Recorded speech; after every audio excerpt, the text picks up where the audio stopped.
Hello everyone, this is Dr. Neeta and I welcome you all to phase number 4, that is language and storytelling. So in this phase, there are two parts. First part consists of language part and second part is consisting of storytelling part. Now in the first part, whatever language part is there, very easy and very easy to clear in the examination. There are a few activities given in the books which we are not including here in the presentation. Exactly whatever there in our phase number 4 in the book, our textbook, that all things are there. So it's basically prepare for our all the uh, classroom mode participants, and it's very easy to understand point to point exactly whatever given in the book. So let's start with the language part first. So phase number 4, language and storytelling.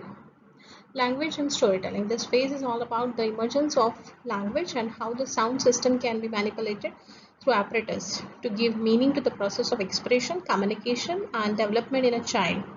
It also deals with the power of storytelling in bringing out innate creativity and imagination and include it in the learning process. So, what's the definition of language? Language is a mode of communication or expression. It is not a subject. Language is a behavior. It is an essential part of man's activity. Now, the most important statement here in the definition is it's not subject, it's behavior. Now, why it's not subject? Because you all know how we learn language in the school. Just like for take the example of English language. In English language, if we would like to introduce it in school, firstly we introduce the very smallest unit of that particular language. For example, A to Z.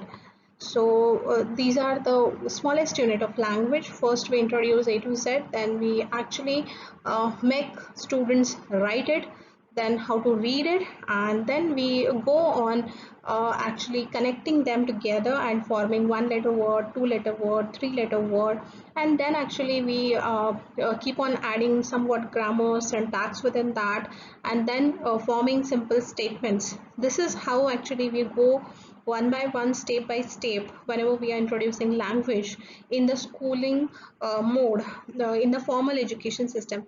But when it comes to understanding or learning language in the real life, how child learn language, actually it's very different from how we are doing it in the school.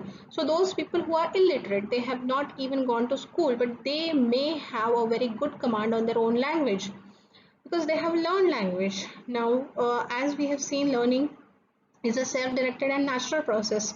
It's not like that if someone will not imposed, we will not learn. Actually, we all human beings are having that natural tendency of learning, and most of the time we learn by ourselves very naturally and very easily. So that's the most important thing about languages, that language is a behavior and it's not like a subject. And of course, if we would like to communicate with anyone, actually we need some tool to communicate. That tool may be spoken words, or it may be through some kind of sign language, or it may be some kind of symbolic language. But the most widely used mode of language is the spoken language, wherein we give more importance to the sounds. Now, the most important thing, even though I'm having that tool, language is a tool to communicate, right? Now, I'm having one language. I know only English, and for example, you know only Chinese. Whether both of us can communicate? Of course, the answer is no, because whenever it comes to that tool needs to be understood by the other person, then and then only the communication will be a complete communication. Now, what do you mean by communication? It's just a exchange of messages. So for example, written communication will take in consideration. So I have sent you one mail, then you actually receive it, and then you will acknowledge it, and then you will reply me, and that is how one complete part of communication will get completed. In the same way, whatever kind of communication is there, one is sender, another is receiver. Receiver get the information, sender sends the information, and that is how the communication happens. So these are all things are there for basic benefits, like why language is needed. So its basic purpose is communication. And of course, I want language to express my feelings and my emotions. Other than communication, there are several usage of language. Even I need language to learn another language. I can't learn any language in the world without a single language. If now, for example, you are learning English language, you are converting that language into your own mother tongue, maybe Marathi or Hindi, and then you are understanding that particular language. If you don't know at least one language in the world, how could you learn another language in the world? So these are the basic benefits of language, why we actually need language is. So moving ahead, so these are the basic functions of language: to convey and gain information, to get what you want, to maintain social interaction, to express feelings, to learn the language. So whenever we are very small, we are children, and at that moment of time, our basic need is what I want. I just want to convey that message. I would like to convey that information to the other person, and that's why actually I try to speak out. What are my needs? What are my wants? So I would like to convey it. That is the basic need. Then of course, to maintain social interaction, to express my feelings, and to learn language. All these are the functions of language. Now we'll see very basic components of language. Within this actually session, we are going to see the different components of language only, but very basic component of language are two. One is sound and another is meaning. Now sound is very important to express oneself. There can be language, that is the sign language or code language, but these kind of language have their own limitations. Meaning has to be there. Not only meaning, but an agreed meaning. The adult has to see that the child has a large number of words with agreed meaning in the child's vocabulary. So, why these are the most basic component of language? First is whatever languages are there, spoken language, that language actually expressed through sound. Now, what is the sound is? The sounds are having some kind of waves, sound waves, and these sound waves actually in our ear there is ether, and that ether actually receive those sound waves, and that's why actually we could listen those sounds. Now the sounds can be measured, the unit of sound to measure the sound, decibel is the unit of measurement of sound. And of course, whenever we are speaking any language at that moment of time, it's the most important part of that language, that how we sound within that language, whether we are communicating it very clearly or we are actually unable to communicate it clearly. So that is very important for the understanding purpose. Now whenever it comes to meaning, so of course that a particular word, whatever you are saying, it should actually have agreed meaning. Agreed meaning means what? Now for example, you may actually create your own symbolic language, any kind of language. For example, I'll say appa dappa chappa. Now this is my code language wherein I can communicate within that language, but there is a limitation. Everyone will not understand the meaning of appa dappa chappa because I have created it and I only know the meaning of it. I might have communicated with some another friend of mine, but that friend can understand. But what about others? Because that particular word is not available in the dictionary. Now, what happens is whenever it comes to any kind of word to be used in a language, that word needs to have some kind of meaning associated with it, and that meaning associated should be agreed by the community.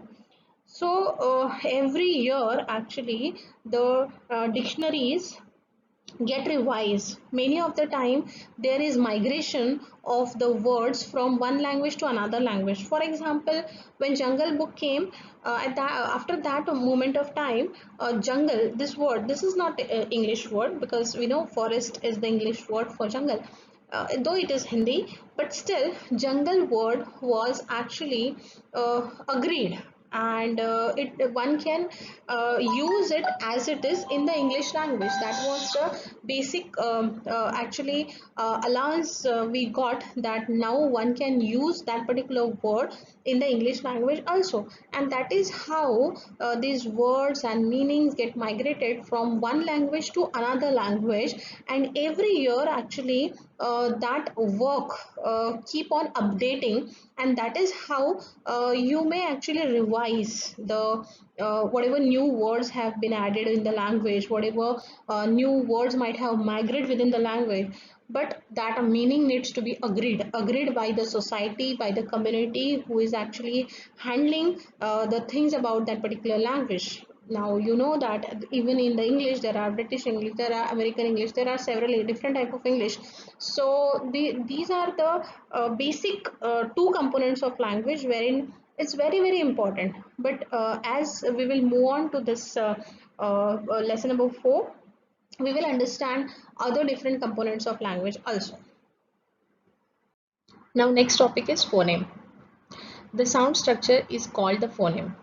It is the sound structure of language. In English language, there are 44 phonemes. These phonemes have to be pronounced correctly. In these 44 phonemes, there are 24 consonant phonemes and 20 are vowel phonemes. Phonemes have no meaning by themselves and are not alphabets and are not words either. They are the sound units in language. They have distinctive speech sounds. For example, like, well. The sound L is different in like and is also different in well. Combination of these 44 phonemes produce more than 1 lakh morphemes, which means the words. By itself, the morphemes are not meaningful, but when arranged in a particular sequence, they become meaningful. In English language, there are two kind of morphemes. One is singular and another is bound. So single morpheme. And again second is combination morpheme, which is also called as bound. So combination morpheme which can stand on their own are called free morpheme, and the morpheme which cannot stand on their own are called as bound morpheme. For example, um, run is a free morpheme, whereas in running, ing is bound morpheme. Now phoneme and morpheme, I just make you understand all these concepts one by one. Now first try to understand in English language, we are having A to Z 26 letters. Now you all know within these 26 letters 5 are vowel, A, E, I, O, U. So these 5 are the vowel sound. Now in this after removing this 5 vowel, 21 sounds remain or letters remain that are called as consonant sound. Now what do you mean by phoneme is whenever any letter, when it falls on the first place of any word, how it sounds like, that is what is actually called as phoneme. Now for example, this apple. Now in A, apple, A stands in the first position, and how it sounds when it actually on the first position, A says A, and that's how we call it apple. Now if this A stands on the first position, it sounds A. That is how whatever number of letters are there, whenever it places in the first place of any letter, at that moment of time, how it sounds is its basic sound. And vowel create such basic sound which are 20, means 5 vowels are producing 20 different sounds. Now for example, E says E in eagle, and E says A in egg, E says A in elephant, then E says A in earth. So one letter E which is producing different sounds in different words, whenever it is placed and at the first place, that is how actually one letter may produce more than one different sound. Now these are all, means from A to Z, whatever 26 letters are there, these vowels are creating 20 sounds and consonants are creating 22 sounds. Now 20 plus 22, these sorry 20 plus 20, one is creating 20 and another is creating 24 sounds, sorry. So it is 44. So there are basic 44 sounds, whichever this 26 letters are creating, these are 44 sounds. But whenever these letters are falling on second place, third place, fourth place and last place of a particular word, how it sounds like, that are the combination of which are more than 1 lakh, and that sounds which is produced by such kind of combinations that are more than lakhs, which is called as morphemes. Now generally these morphemes are of two types. One is a singular morpheme and another is a combination morpheme. It is also called as free morpheme or bound morpheme. Now here there is one example. Now take the this running. If you will divide this running into two parts, one part is run and another part ning. Now within this if this two parts, if you'll read it separately, run, now it is already separated, but it is having some meaning. So if I have separated it in the from the rest part of the word, but still it is persisting as meaning, that's how it is single morpheme or free morpheme. And ning, now ning is of no useless, it is of no meaning, it's not sounds anything which may have any kind of agreed meaning. So without run it is meaningless, and that's why it is combination, means it can be used only in the combination, or also called as bound, means once you will bound it with the free morpheme, then and then only it will get some meaning. So these are the basic two parts, that is free morpheme and the bound morpheme of morpheme.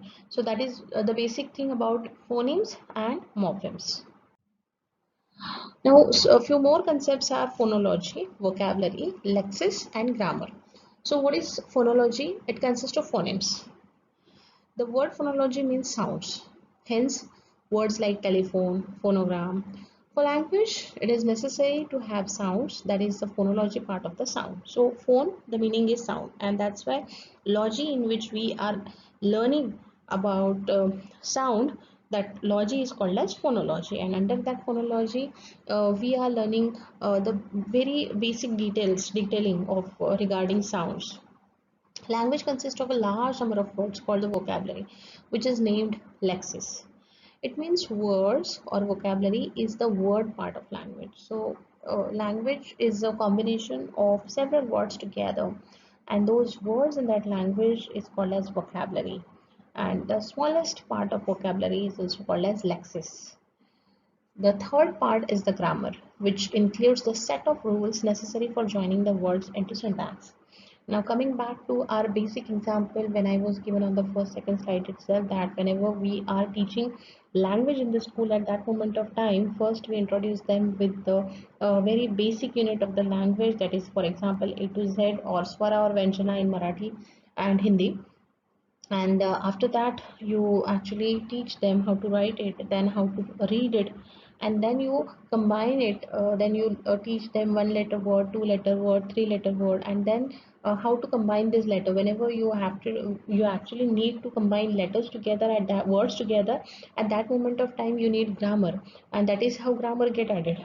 And grammar actually includes syntax, so syntax comes in picture. Now whenever it comes to writing sentences, you need vocabulary, you need different words. So these are the components of language. Now basic components we were seeing sound and meaning, after that phoneme and morpheme we have seen, and now again these are few of the components, that is vocabulary, lexis, grammar, syntax, all these are the components of language we have seen. So this is how the list of components of language is going. So lastly, we are getting the list of components of language as follows. The child should learn all the part in the language program. The Montessori language program is based on sounds, meanings, listenings. Now these are the four skills: listening skills, talking skill, reading skills.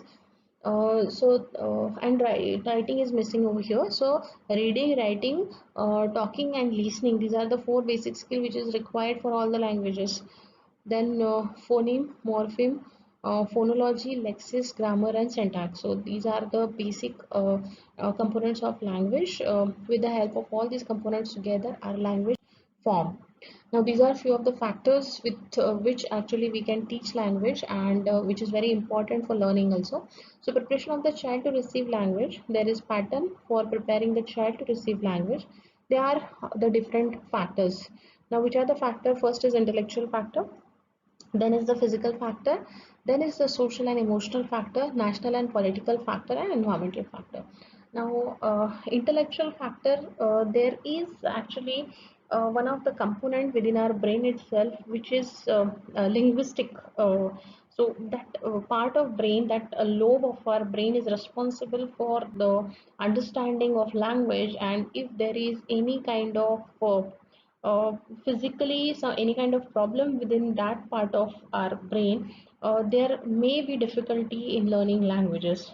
So that is the intellectual factor must be there to learn any kind of language. And physical fact, that is the only physical factor, whatever I have just explained you. Now, social and emotional factor is in which society, uh, in which national and political environment you are.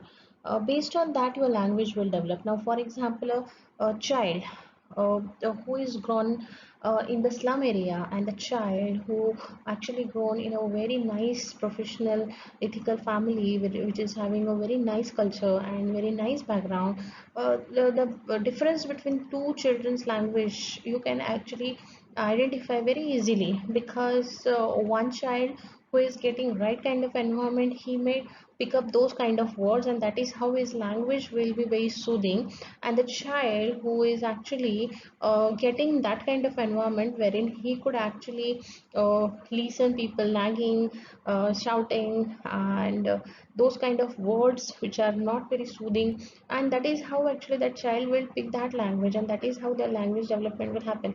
So based on what kind of environment you are getting within, throughout you, whenever you grow up, within that period, what kind of environment you are getting, based on that your language will be developed. So these are few of the factors which are responsible for development of the language. There are some preliminary activities which you can do while teaching language within the classroom or within the preschools. So, the adult in the Montessori environment can contribute toward the development of the child through the various preliminary activities, and they are storytelling, poems and rhymes, conversation, music and movements, picture reading, news time, and importance of classification. So these are the few activities which you can actually do to enhance the linguistic skills of the child. You must be knowing that in pre-primary school we are doing a lot of rhyme recitation and storytelling. So actually, whenever something you sing in rhythm, at that moment of time automatically the words get connected with each other, and that is how your language start develop. So that is a basic tool. Singing, recitation of rhymes, these kind of things actually are a very basic speech therapy sessions. And because of these, language development happens very rapidly within the children. So these are all kind of things. And whenever it comes to storytelling, actually a lot of imagination is there, a lot of conversation is included within the story itself, and that's how their vocabulary increases, their imagination power increases, and that's how again the language get developed. And whenever you involve them with different type of activities like picture reading, within the picture they can get different things, and they can link those things together, and then they can create their own story. And whenever they are creating their own story at that moment of time, they may add up very creative, innovative words within that, and they can create it. So that is again help them to actually develop their language. So all these kind of activities are very very important whenever it concerns to language development. So this much for this phase. The phase was very easy. If any doubts and queries, you can ask me anytime. Thank you very much.